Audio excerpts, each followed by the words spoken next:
നമ്മളൊരു തെറ്റ് ചെയ്തു. ആ തെറ്റ് തെറ്റാന്ന് സമ്മതിക്കാനും അതൊരു വലിയ സമൂഹത്തിന് മുന്നിൽ വന്ന് നിന്ന് സംസാരിക്കാനുള്ള ധൈര്യം നമ്മളിൽ എത്ര പേർക്കുണ്ട്? ഞാനൊരു പേളി അഡിക്റ്റ് ആണെന്ന് പറഞ്ഞിരുന്നത് കൊണ്ട് തന്നെ ഈ പേളിയുടെയും ജെൻസി പ്രൊട്ടസ്റ്റിന് ശേഷം നടന്ന ഇഷ്യൂവിന് ശേഷം എനിക്ക് കുറെ DM-ൽ എൻ്റെ ഫ്രണ്ട്സൊക്കെ തന്നെ മെസ്സേജ് അയച്ചിട്ടുണ്ടായിരുന്നു. ഇപ്പൊ നിങ്ങൾക്ക് ഇതിനെപ്പറ്റി ഒന്നും പറയാനില്ലേ എന്ന് ചോദിച്ചുകൊണ്ട്. അഫ്കോഴ്സ് എനിക്ക് പറയാനുണ്ടായിരുന്നു. ബട്ട് പുള്ളിക്കാരി പറഞ്ഞ ഒരു സ്റ്റേറ്റ്മെന്റ് ഒരാളെ ഫെയിൽ ഫിലിം മേക്കർ എന്ന് വിളിച്ചു. അതെനിക്ക് ഒട്ടും യോജിക്കുന്ന കാര്യമല്ലായിരുന്നു. ബട്ട് അതും ആൾക്കാർ എങ്ങനെയാണ് വളച്ചൊടിച്ചതിനെ പറ്റി ഞാൻ ചിന്തിക്കുന്നുണ്ടായിരുന്നു. പുള്ളിക്കാരി പക്ക ആ എഴുതിയ ആളെ തന്നെയാണ് അങ്ങനെ വിളിച്ചത്. അത് വായിക്കുന്നവർക്ക് കംപ്ലീറ്റ് ആയിട്ട് മനസ്സിലാവുന്ന ഒരു കാര്യമാണ്. പക്ഷെ അത് ആ പുള്ളി തന്നെ വളച്ചൊടിച്ച് സ്വന്തം അച്ഛന് നേരെയാക്കി.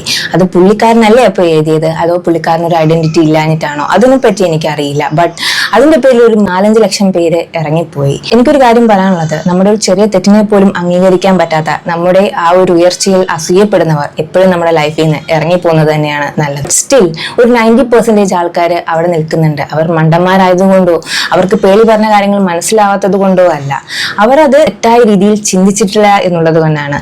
ആ ഒരു 8% ആൾക്കാരാണ് ഇറങ്ങിപ്പോയതെന്ന് നിങ്ങൾ മനസ്സിലാക്കണം.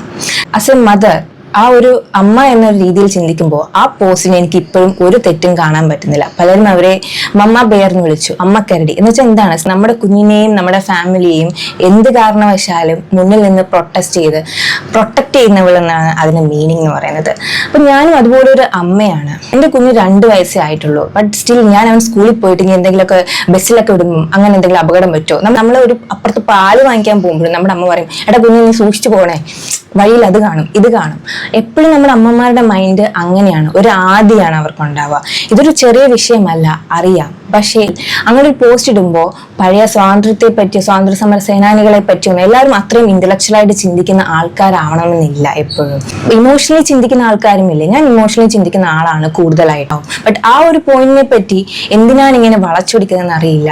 പഴയ സ്വാതന്ത്ര്യ സമര സേനാനികളുടെ ഗ്രേവിൽ തുപ്പുന്നത് പോലെയാണിത്, അല്ലെങ്കിൽ അവരെ മാനിക്കാത്തത് പോലെയാണ്. ഇക്കാരുടെ കുട്ടികൾക്ക് നേരെ എതിരെ വരെ എല്ലാവരും സംസാരിച്ചു. മെയിൻ ആയിട്ടുള്ളത് എനിക്ക് തോന്നിയ ഒരു കാര്യം, നമ്മുടെ ഈ അഭിപ്രായ സ്വാതന്ത്ര്യം എന്നുള്ളത് നമ്മുടെ ഇന്ത്യൻ ഭരണഘടനയിലെ ബേസിക് ആയിട്ടുള്ള ദ ഫ്രീഡം ടു സ്പീച്ച് എന്ന് പറയുന്നത് എവിടെ പോയി എന്നുള്ളതാണ്. ഞാൻ ഉൾപ്പെടെ പേളി ഉൾപ്പെടെയുള്ള എല്ലാ ആൾക്കാർക്കും നമ്മുടെ അഭിപ്രായങ്ങളും നമ്മുടെ ചിന്തകളും എഴുതുവാനോ പറയുവാനോ വീഡിയോ ആയിട്ട് ഇടാനോ ഉള്ള അവകാശമില്ലേ? അതെല്ലാ പുള്ളിക്കാർ ചെയ്തോളൂ. അതുപോലെ തന്നെ നിങ്ങൾക്കും അവരെ അൺഫോളോ ചെയ്യാനുള്ള അർഹതയുണ്ട്. ബട്ട് അവിടെ ചിന്തിക്കേണ്ട ഒരു കാര്യം എന്ന് പറയുന്നത്, നമ്മുടെ ചുറ്റും ഒരുപാട് ഭരണാധികാരികളുണ്ട്, ഉദ്യോഗസ്ഥരുണ്ട്, അഴിമതി കാണിക്കുന്നവരുണ്ട്, നമ്മൾ തന്നെയുണ്ട്.